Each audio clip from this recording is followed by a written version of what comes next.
sa Papa Dudut Stories, ikaw ay hindi nag-iisa.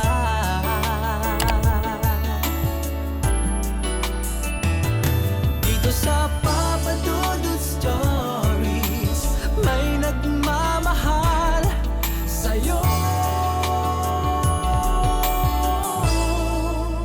Papa Dudut Stories, Papa Dudut Stories. Dear Papa Dudut, sa lahat po ng mga nakatutok ngayon, huwag pong kalimutan mag-like, mag-share at mag-subscribe. Maraming salamat po sa inyong lahat.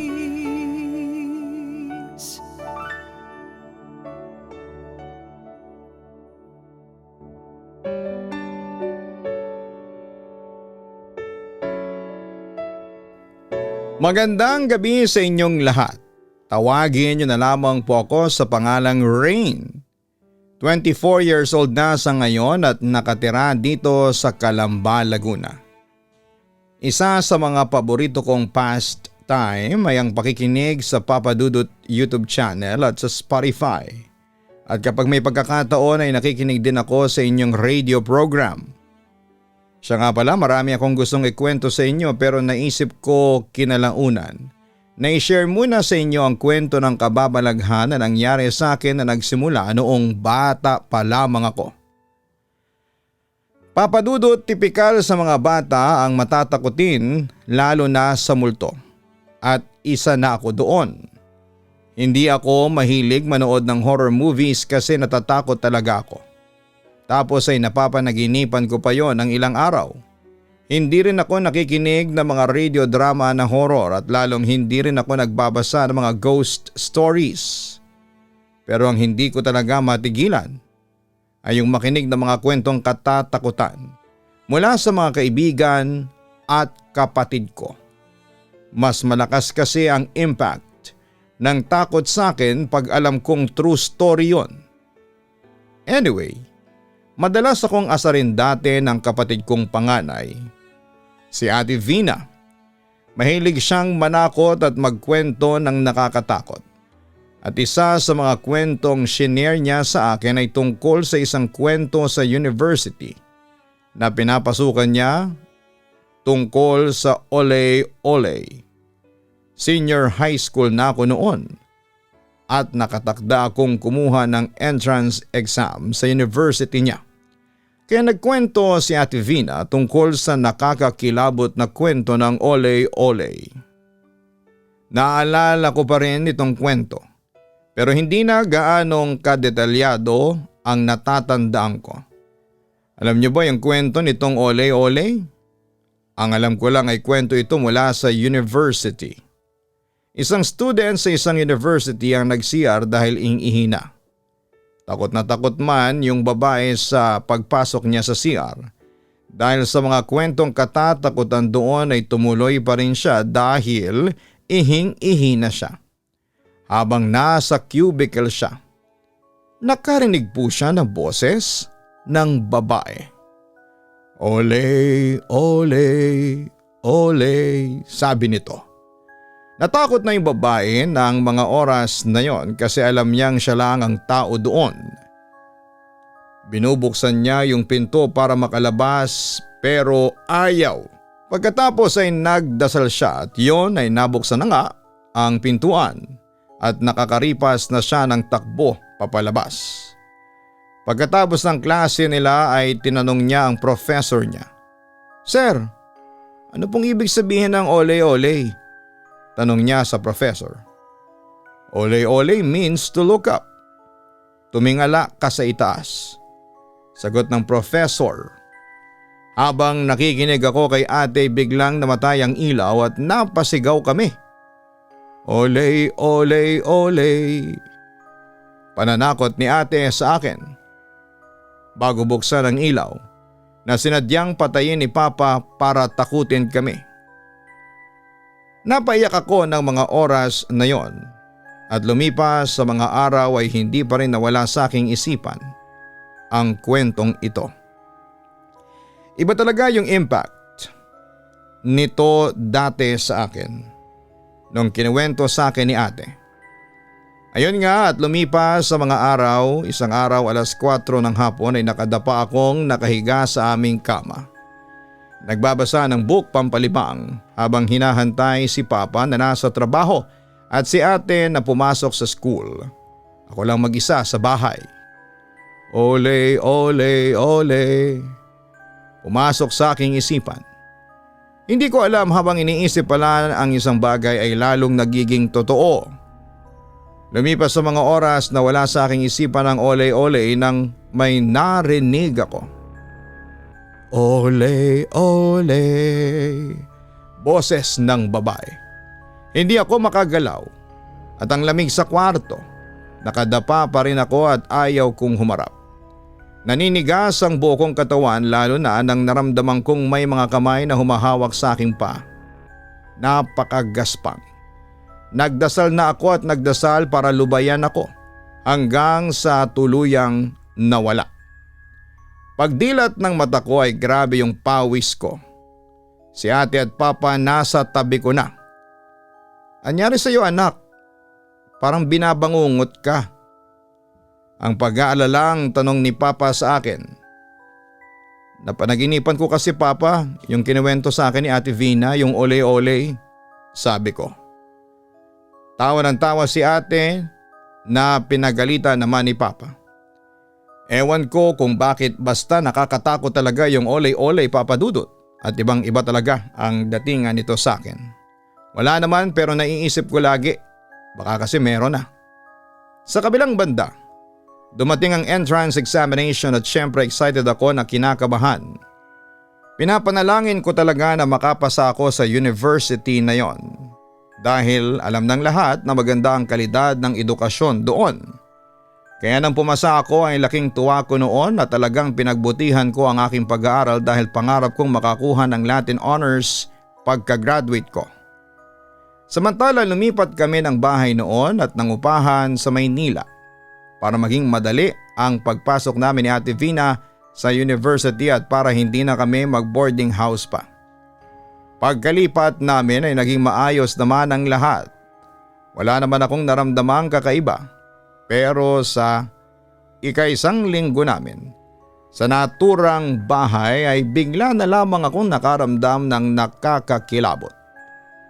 Nung una ay nagawa ko pang baliwalain yon pero dumating ang panahon na parang hindi na ako nagiging komportable. Kasi parang laging may nakamasid sa akin na hindi ko naman nakikita. Hanggang sa isang gabi ay hindi ko akalain na mangyayari sa akin ang pinaka-nakakatakot na pangyayari sa aking buhay, Papa Dudut.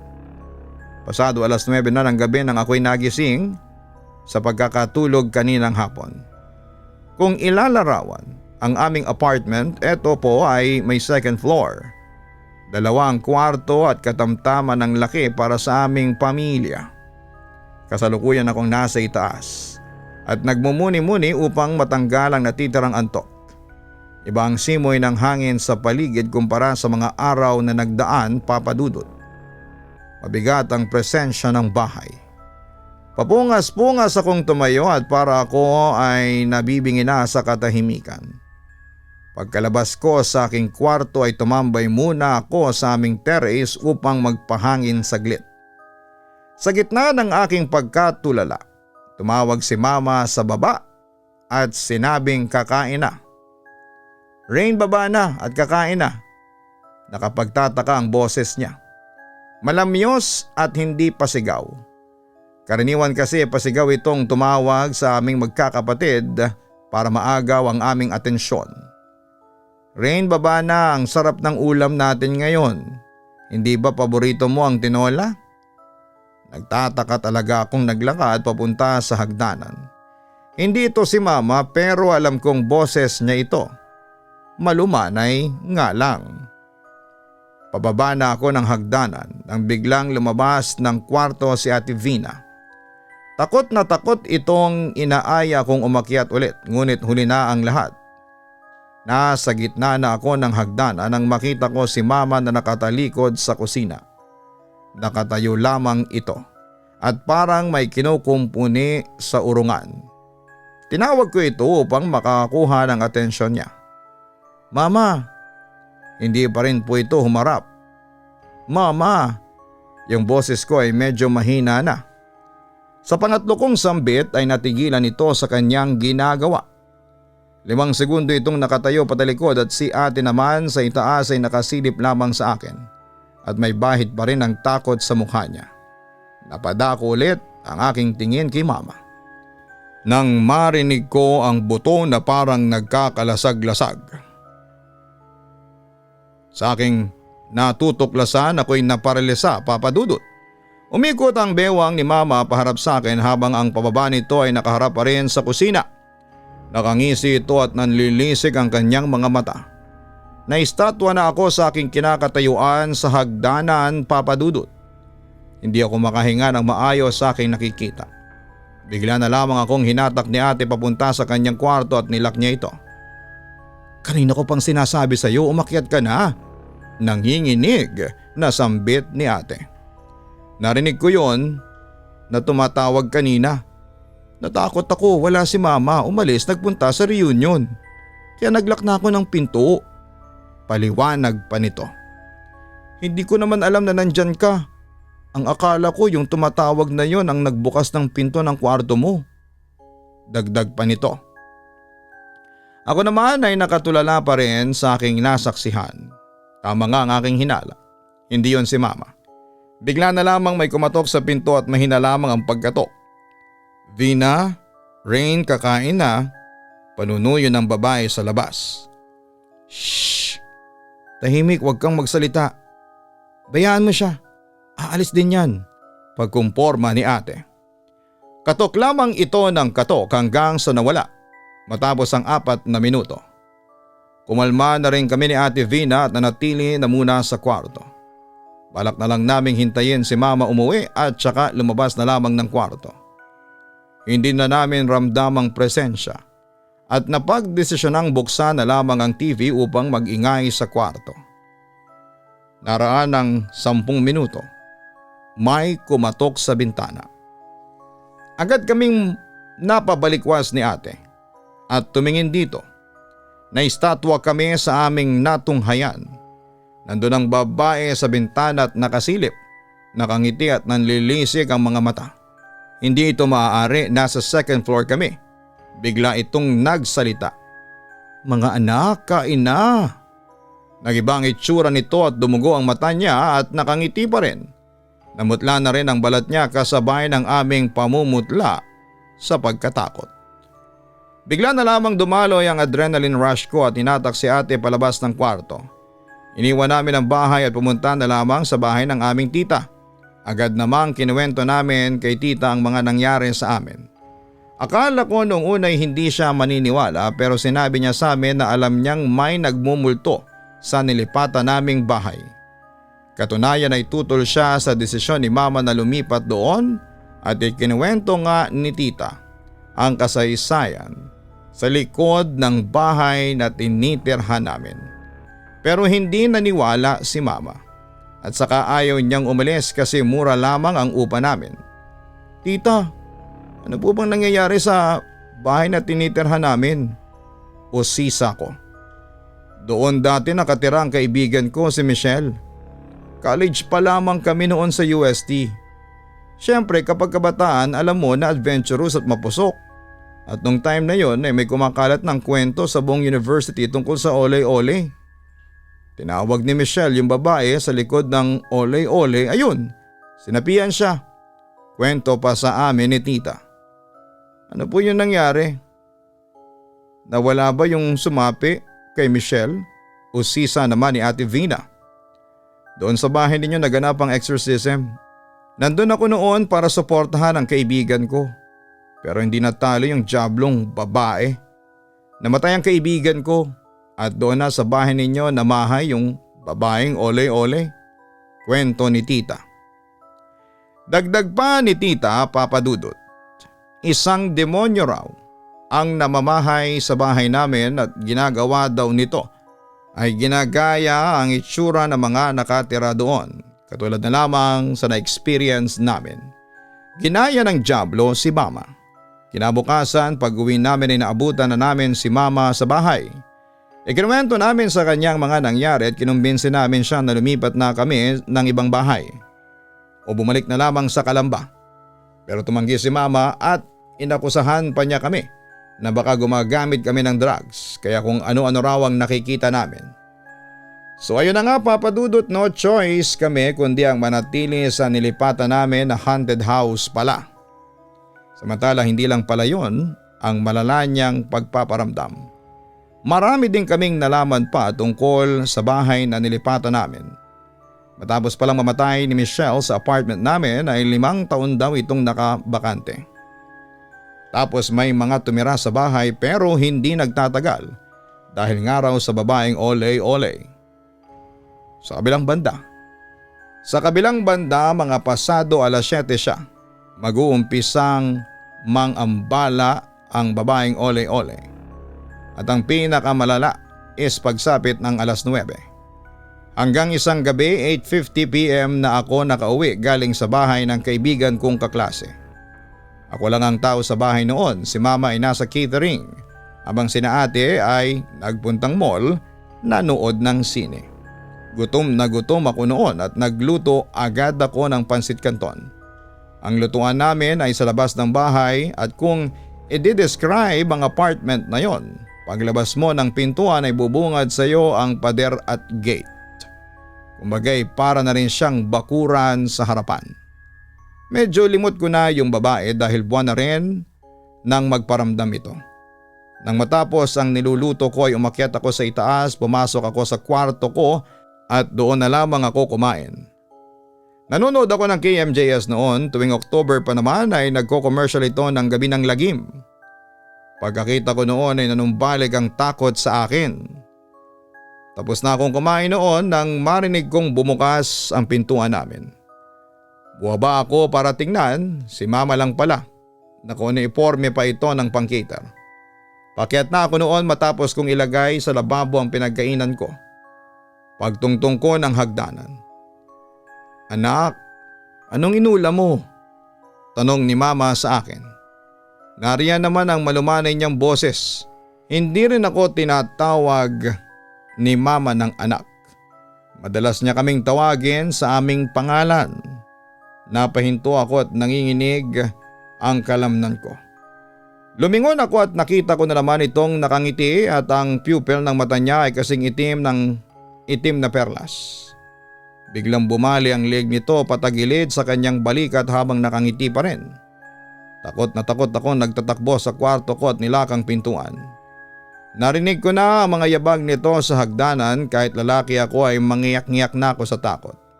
Maya-maya lang ay kumatok na ito, Papa Dudut. Rain, hindi mo man lang ba ako ipaghahanda ng pagkain? Pagod si mama galing sa trabaho. Wika ng nilalang sa unang katok niya sa pintuan. Pangalawang katok. Rain, iniwian kita ng salad. Hindi ba ito ang gusto mong inuuwi ko galing sa cater? Pangatlong katok. Rain, umi-echo na ang boses nito. Katok ito ng katok hanggang sa umalis na. Hirap na hirap ako sa pagkalma noon. Ayun, makalipas lang ang 5 minuto ay bumukas na ulit ang pintuan namin. 9:15 PM. Dumating na si Ate Vina, sumisigaw pa ito para tawagin akong bumaba na.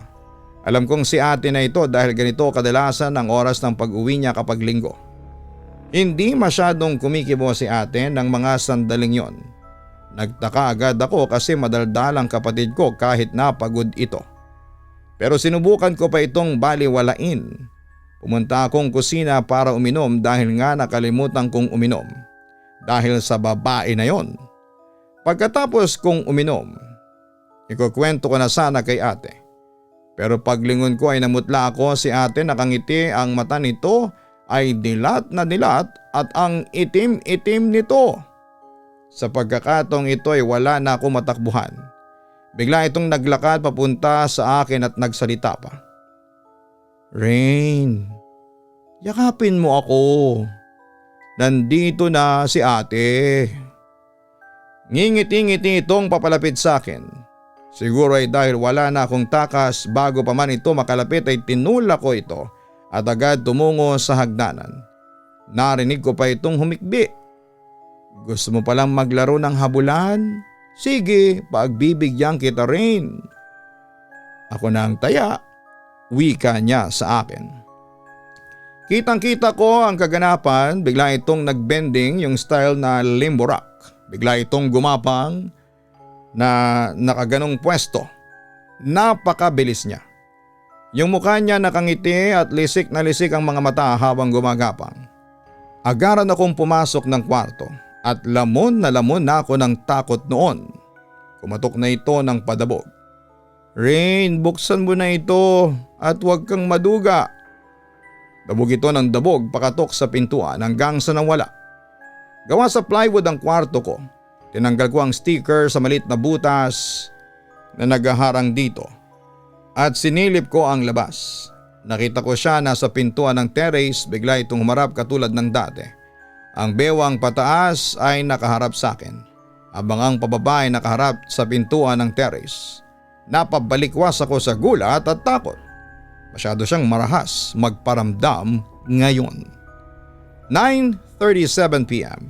Kalmado na ang paligid. Napagdesisyonan kong sumilip muli sa butas. Ngunit pagsilip ko ay agad-agad din ang paghiwalay ng kaluluwa ko sa takot. Bungad na bungad siya sa butas. Hindi na si ate ang mukha niya ay kung ano yung nakita namin sa bintana. Para na akong atakihin sa sobrang takot at nerbiyos. Napatras ako at nagdasal. Yung dasal na bukal sa puso ko. Hindi yung nakasanayang dasal tulad ng ama namin. Biglang gumaan ang pakiramdam ko. Ngunit nanumbalik ang takot ko nang parang kumakanta ito. Hindi ko mawari kung ano ito, ngunit ang tanging naririnig ko lamang ay ole, ole, ole. Parang may nag-uudyok sa akin at tumingala sa itaas. Pagtingin ko ay halos mawala na ako ng malay dahil dito, nandun siya sa itaas ng plywood na nagsisilbing pader ng aking kwarto. Nakasilip ito, nakakapit sa plywood ang kanyang kamay, napatay na ang kulay. Habang kumakanta nang nakangiti at namumula ang mata nito na parang dumudugo pa. Mawawala na sana ako ng ulira, ngunit biglang pumasok si ate at ang kanyang anak sa pintuan sa baba. Bigla nang nawala ang babae malapit sa kisame at gumaanan ang tuluyan ng paligid. Lumabas ako noon na umiiyak papunta kay ate. Nagtataka ito at nagpaalam na roon na muna ako kila tita matutulog. Halos 1 linggo akong natulog sa bahay ng tita ko. Ayaw pang maniwala ni mama noon, ngunit pinabendisyonan niya na rin ang bahay. Nang siya naman ang pinagparamdaman ng babae. Kaya ayon, dali-dali na kaming lumipat ng bahay, napadpad kami malapit lamang sa SM City sa San Lazaro. At sa awa naman ng Diyos ay maliwalas naman ang bahay at walang multo. Doon kami tumira hanggang sa makatapos kami ni Ate Vina ng kolehiyo. Pagkatapos po noon ay bumalik na kami ng Calamba at doon na naming napiling magtrabaho. Bumalik din kami sa dati naming tinitirhang bahay noon dito sa Calamba. Papa Dudut, sobrang nakakatakot na nang na-experience kong yon. Maraming beses ko na itong shinare lalo na sa Facebook pero marami ang hindi naniniwala sa akin. Pero okay na rin sa akin kahit na hindi na sila maniwala. Ang mahalaga, nakasurvive ako sa bangungot na yon ng aking buhay. At ayaw ko nang maulit pa yon. Papa Dudut, hanggang dito na lamang po ang sulat ko at muli maraming salamat at magandang araw po sa inyong lahat.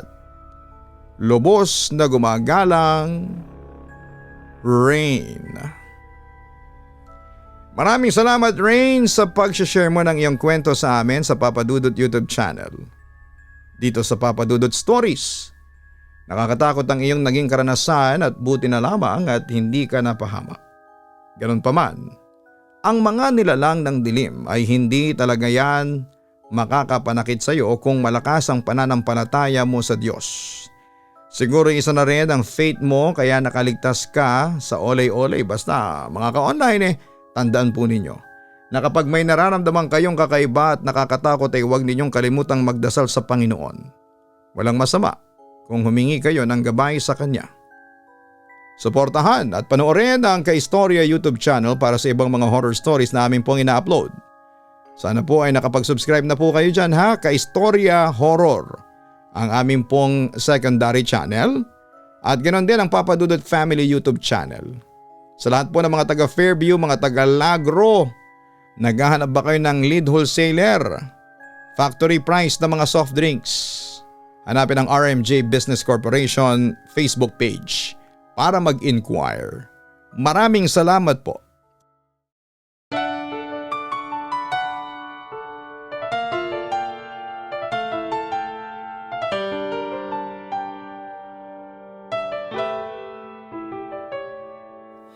Ang buhay ay mahiwaga, laging may lungkot at saya. Sa Papa Dudut Stories, laging may karamay ka.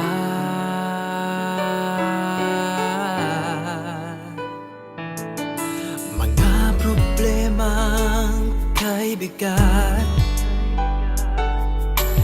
dito ay pakikinggan ka. Sa Papa Dudut Stories, kami ay iyong kasama. Dito sa Papa Dudut Stories, ikaw ay hindi nag-iisa.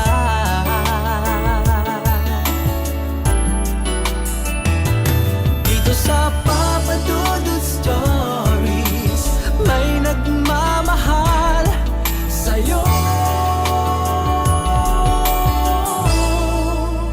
Papa Dudut Stories, Papa Dudut Stories.